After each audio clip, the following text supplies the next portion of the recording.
Hello and welcome back to Wednesday Night Bible Class, you guys. We are getting ready to move into the next portion of our learning series. And what I wanted to do here was I wanted to take a pause and remind everybody of what exactly we're doing.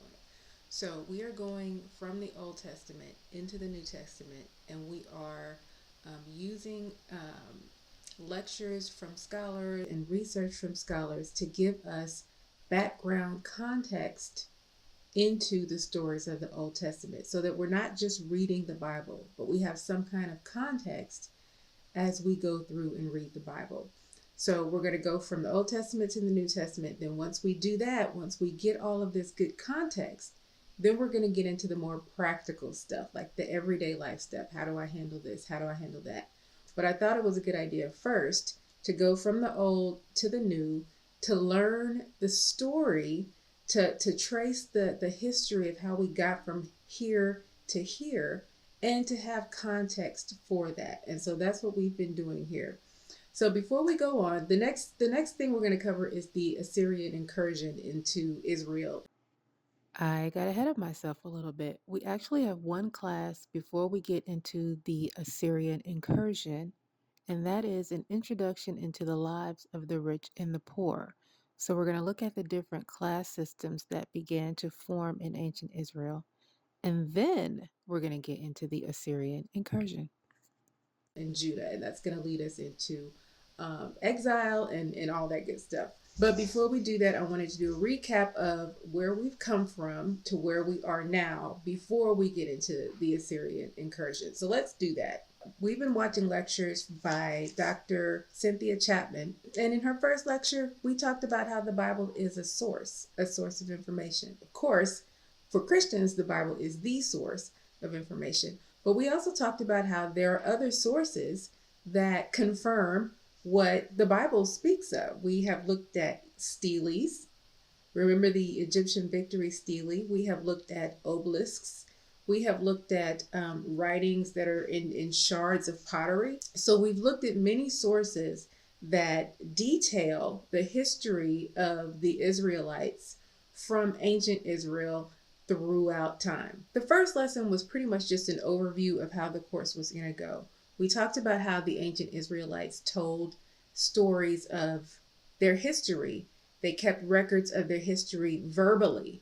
So they passed down these stories of their history verbally until they got to the point of exile, where they then started writing down these stories of their history. And this is how the Hebrew Bible took shape, was from these oral stories that had been passed down from generation to generation, then the Israelites going into exile and deciding that we need to write our stories down. So that's how the Hebrew Bible takes shape. And when I say the Hebrew Bible, I mean the Old Testament. For Christians, the Old Testament is the Old Testament, and the New Testament makes the Bible. For Jewish people, the Old Testament is the Bible, the Hebrew Bible. We define Israel. We define Israel as first the name of one of the patriarchs, Abraham, Isaac, Jacob, who wrestled with God and was given a new name, Israel, and how that shifted over time to Jacob/Israel having 12 sons, and that family becoming the nation of Israel. So it went from a person to a whole family or nation to those tribes conquering territory that God promised them, and Israel becoming a geographic location. So Israel goes from being a person to a family or a nation to a geographic location. In the second lecture, we discussed the Israelites in exile. So the Babylonian exile, which took place in 586 BC, is where so there was the Assyrian incursion first, and the Assyrian, we'll cover that in a later class, but they were able to capture northern Israel. So as you remember, Israel, the nations split, and northern Israel was here and Judah was here. So the Assyrians were able to conquer northern Israel. But then the Babylonians came in and they were able to conquer Judah. And so Judah was sent into exile into Babylon, and the first people who went into exile were like the scribes, the priests, the people who were literate. So they're over here in exile and they are wanting to preserve their history. So this is where in the second lecture we kind of talk about the basic theme of the exile of Judah into Babylon and the beginning of them putting the Bible into its shape and form, them beginning to write down their stories, write down their origin stories and preserve them. So the first two lectures were pretty much an overview of Israel, its origins, how we got the Bible, how that came to take shape, how that came to be. Those are just overviews, and then we actually start getting into it. So in lecture 3, we looked at ancestor narratives, and this is where we traced the ancestry of the Israelites back to Abraham. So Abraham was chosen by God to become the father of many nations. Abraham was asked to leave his home and go to a land where God would show him. God didn't tell him where he was going. He's just like, come on, leave and go to a land where I will show you. Abraham had faith enough to do that. Abraham then had a son named Isaac, who had a son named Jacob, who is the Jacob that wrestled with God and was renamed Israel. Throughout this period, God is revealing himself to Abraham, Isaac, and Jacob, and he is forming covenants with them.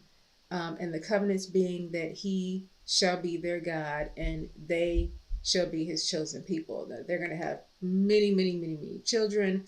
Abraham was going to be the father of many nations. There are going to be a bunch of them. And God is establishing his covenant with Abraham, Isaac, Jacob, and their children during this time. And these are who we call the patriarchs, Abraham, Isaac, and Jacob. Now, I had sort of an issue with Isaac being a patriarch because I didn't really see him doing a whole lot. So, but I guess he's the middle between Abraham and Jacob. But I actually thought Joseph should have been considered one of the patriarchs because to me, he did a lot more than Isaac did, or at least the Bible speaks of a lot more that he did than what Isaac did. But, it is what it is. Abraham, Isaac, and Jacob are the patriarchs. I think we should slide Joseph in there. Towards the end of that lecture, we see Jacob wrestling with a man all night and not giving up. And at the end, the man is like, let me go. Jacob is like, I'm not going to let you go until you bless me. And so the blessing was that he was to receive a hip injury and a new name, which was Israel. So this is where the beginning of the Israelites happens. Then we jump to the story of Moses, and everybody knows the story of Moses. But when we went through the story of Moses, I found some things in that story to be fascinating and kind of personal to me because of what I have personally been through. So Moses was told by God, first of all, Pharaoh had enslaved the Israelites. Okay, we know this. Pharaoh enslaved the Israelites. And Moses was told to go to Pharaoh and tell Pharaoh to let his people go. Well, Moses did not want to do that because he thought that he didn't speak well. He wasn't eloquent. He couldn't talk. All these excuses and things that he made for not wanting to go and tell Pharaoh what God told him to tell him. And I relate to that because I remember feeling like God wanted me to teach years ago, and I'm like, I'm not a teacher, I'm not a teacher, and so it kind of, I relate to that.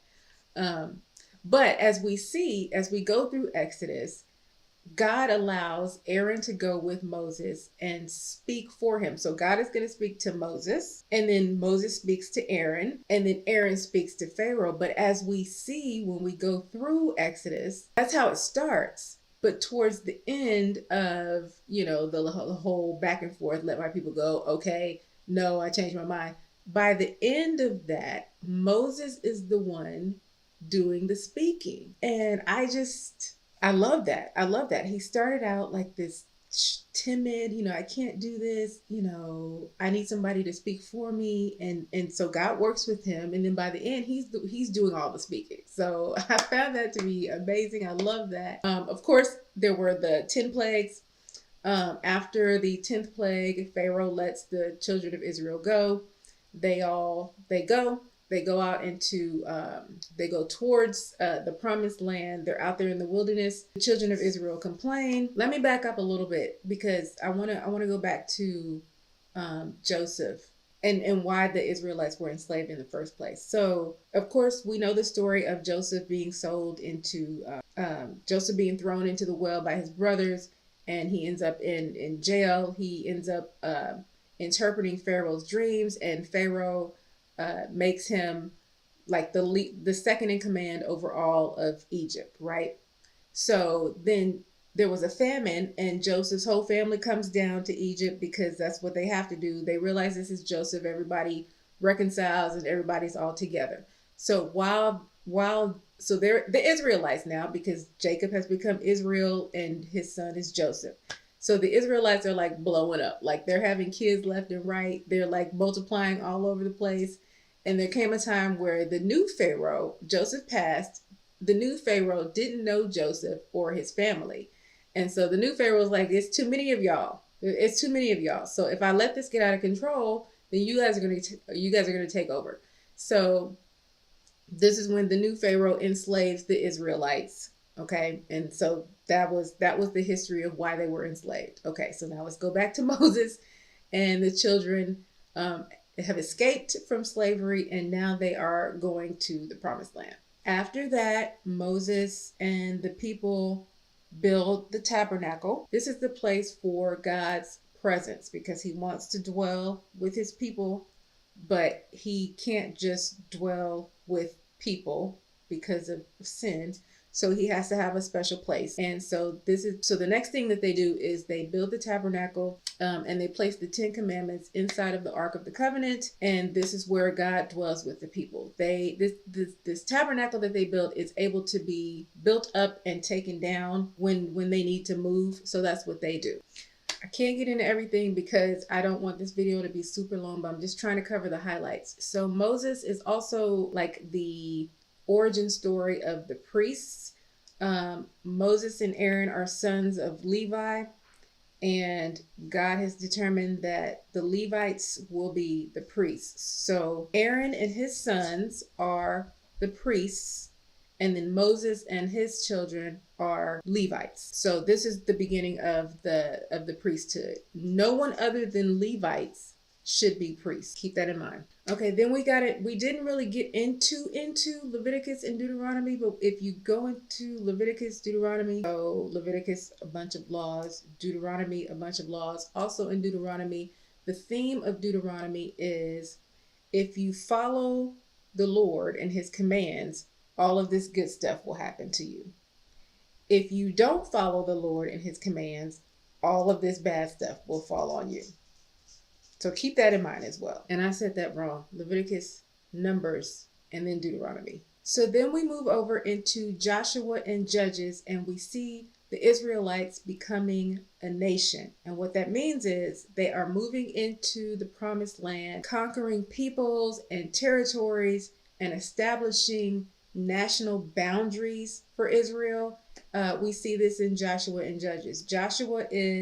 He was Moses' protege, sort of his apprentice, and he is the one who takes Moses' place after Moses passes. Joshua is now the new leader. He leads them into conquering all of these territories over in Joshua is the one who leads them into battle in the promised land, and this is where they're conquering nations and territories and establishing themselves as a nation geographically. So that's pretty much what Joshua was about, going in and conquering the territories and the lands. And then we move into the period of the judges. One of the primary functions of a judge was to lead the children of Israel militarily, but they also performed functions of a modern day judge. There were several judges of note: Ehud, Jephthah, Samson, of course. Deborah was the one woman judge who was mentioned.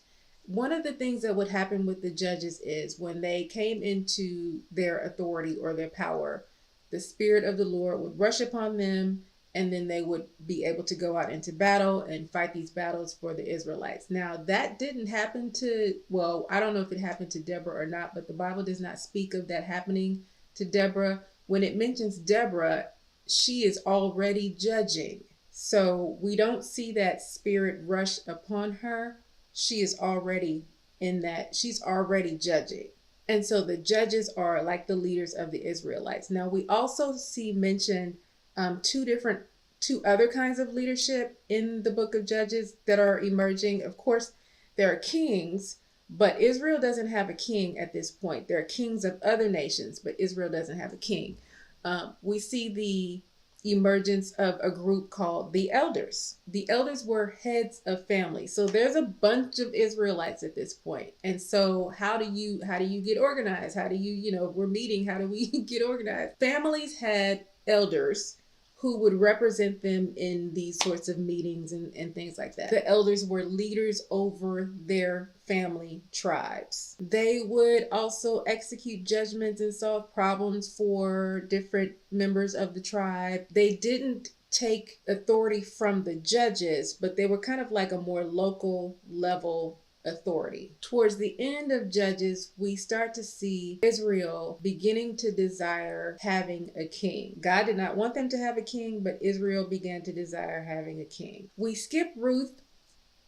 We'll have to come back and take a look at Ruth, but then we go into 1st and 2nd Samuel.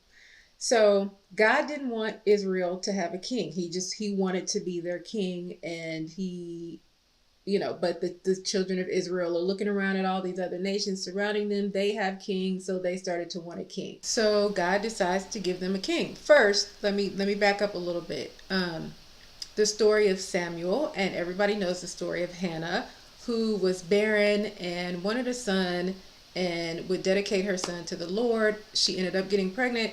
She had Samuel. She dedicated him to the Lord. He was raised with priests, and Samuel became priest. So Samuel became priest. The Israelites want a king.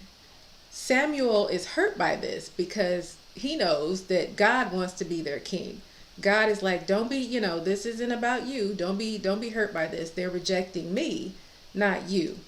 So God's like, but I'm going to give them what they want. They want a king. I'll give them what they want. So it's kind of funny to me how the almost like the criteria for being king. Let me show you. Oh, first, Samuel does give the Israelites warnings about what having a king will do. He's going to take your children. He's going to put them in armies. He's going to make them fight. There's going to be taxes, all this stuff. So he warns them, but they want a king. So let's go over to 1 Samuel chapter 9. 1 Samuel chapter 9 verses 1 and 2. And this is kind of funny to me. Now, I'm not going to pronounce all these names right, okay? Now, there was a man of Benjamin whose name was Kish, the son of Abiel, the son of Zeror, the son of Bekorah, the son of Aphiah, the son of a Benjaminite, a mighty man of valor. Okay, so here we go. This is the criteria for becoming king. This is hilarious. He had a son whose name was Saul, a choice and handsome man. And there was not a more handsome person than he among the sons of Israel. From his shoulders and up, he was taller than any of the people. Why does that matter? Why does that matter how fine he was? Like, I don't understand that. I don't understand why this is in here. That shouldn't, is that the criteria? That shouldn't matter. So God told Samuel that this man is going to be the king. So Samuel anoints this man king. Now Saul did some great things. He fought wars for the children of Israel. He conquered people for the children of Israel, but he also did some things that were against God's commands and against God's instructions. And this is how he lost the kingship. He lost the kingship for himself. He lost the kingship for one of his sons, which it probably would have passed on to. One of the things he did was, after a war with the Philistines, they were going to go and offer sacrifices to the Lord. The priests are the only ones who can offer sacrifices to the Lord. This is Moses' law. Everyone knows this. All of Israel knows this. Everyone knows this. And so Samuel was supposed to come up and offer this sacrifice to the Lord. I guess they didn't want to wait for Samuel. They waited for him 7 days. I guess that was too long of a wait. And so Saul decided that he's going to offer this sacrifice instead. Wait, no. So he was supposed. So Samuel. So they went. So the people went up to make this sacrifice, and Samuel was going to come up 7 days later. So Saul waited 7 days, and I guess his patience ran thin because Samuel hadn't made it yet. And he decided he's going to make this sacrifice himself. Everybody knows that only the priest can make sacrifices to the Lord. So Saul decides he's going to make this sacrifice. And of course, right after he makes this sacrifice, then Samuel gets there, and it's just like you have done the worst thing that you could have done, right? You know that the law says that the priest is supposed to make this sacrifice, but here you are doing it. So that was one of the things. Another of the things came later when they were fighting the Amalekites. I think it was the Amalekites. Yeah, they were fighting the Amalekites, and the what they were supposed to do was fight the Amalekites, defeat all of them, and destroy everything. All the people, all the cattle, all the riches, all the spoils, all of it destroyed. What Saul decides that he's going to do is destroy everybody except for the king, and then he's going to keep all the good stuff. So he went and destroyed everybody, kept the king alive, the king of the Amalekites alive, and then they kept all the good stuff for themselves. Samuel rebukes Saul, and God is like, no, we're done with Saul. We're done with Saul. I repent of making him king, and we're going to find a new king for Israel. So Samuel tells Saul, he's like, okay, you don't listen to the Lord, so the kingdom is going to be taken from you. You're not going to have it. Your family's not going to have it. Somebody else is getting it. So God sends Samuel out to find the new king, and he goes to the house of Jesse, and he looks at all of Jesse's sons, the ones that you would think would be king, but none of them are chosen. Then the little shepherd boy comes out from the back tending the flock, and of course, this is King David, the new king. As soon as David steps on the scene, he gets going. So the spirit of the Lord left Saul, and God sent him a spirit that would torment him, and the only thing that would keep him calm was music playing. So he called David into the royal house to play the harp for Saul, and that would soothe him whenever he got that evil spirit. David also fought for Saul. Of course, he killed Goliath. And so David's doing all this stuff, and the people are noticing David do all this stuff. And so the people come up with this song where Saul has slain his thousands and David his 10,000s. And Saul is getting more and more jealous of David. And of course, now he's going to try to kill David. Let me pause right here to say something right quick. Y'all see me laughing a lot, and that's because one, life is fun. Like life is, don't take things so seriously. Like this is serious stuff. Yes. The Bible is serious, our belief is serious. Yes. But some stuff is funny, and it's okay to laugh at some stuff. I'm laughing because you would think that at some point Saul would know better, but but he doesn't. And there's nothing new under the sun. We do the same stuff, y'all. We do the same stuff.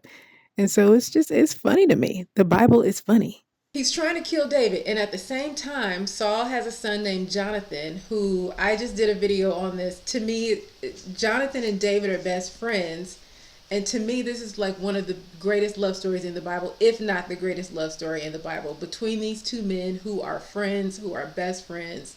Saul, the man who's trying to kill David, has a son named Jonathan who is best friends with David. Just an amazing story. Watch that video if you haven't seen it. An amazing love story. So Saul is trying to kill David, but he can't. David has multiple opportunities to kill Saul, and he doesn't. At the end of 1 Samuel, there's a war. Saul is killed. Unfortunately, Jonathan is killed as well. After that, David is anointed king over Judah. So there is a general from Saul's house who anoints one of Saul's sons who happened to escape that war. His name is Ishbosheth. So Abner, Saul's general, anoints Ishbosheth king over Israel, because remember, there's Israel and there's Judah. So David is anointed king over Judah. Ishbosheth is anointed king over Israel. And so there's a clash for a while. But we will pick up what happens with that in the next video. In the next video, we are going to look at King David, the man after God's own heart. And I have been wanting to study this for so long, because when you hear about King David, you hear three things. He's a man after God's own heart. He offed Uriah, and he took Uriah's wife. You know what I mean. These are the three things that you hear about King David.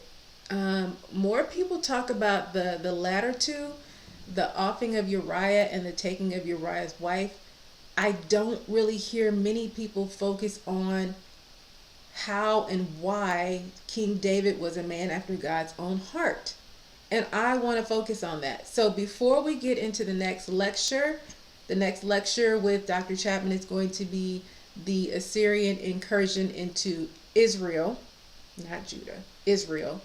Before we get into that, we're going to go through 2 Samuel and 1 Kings, and we're going to look at why David is called a man after God's own heart. Okay. A couple of other things on the recap was we looked at the angel of the Lord. Those are all separate videos that you can watch. The angel of the Lord is fascinating. He shows up in Samuel a couple of times, so I'm going to do a video on that. It's going to be short because he doesn't show up often in this part of history. So that'll be a short video, but check that out as well. So I hope that I wasn't moving too fast, but I didn't want this video to be too long. I just wanted to do a quick recap of where we started to where we are before we continue on to where we're going. I hope that you all have enjoyed, and this is for like people who are new, who don't want to watch all of the old videos. You should, because it gets more in depth. But if you don't want to, this recap is fine. This is where we are. Keep in mind that the reason why we're doing this, and it's going slow for a reason, because a lot of people read the Bible, study the Bible, whatever, talk about biblical things, whatever, but don't really have context for what happened during that time in history. So what we're doing is we're going slow from the old to the new, and we're getting historical context from scholars. Okay, because we need to have the context. Can't just be talking about stuff and not understand what was going on during the time. It just doesn't. So that's what we're doing. If you have any questions about what we're doing, please leave them in the comments or send me an email. Please like the video. Please subscribe to our channel, become one of our classmates, and please share the video to anybody that you think may be interested. I really appreciate you all for joining me today at Wednesday Night Bible Class, the recap, and we'll see you in the next class.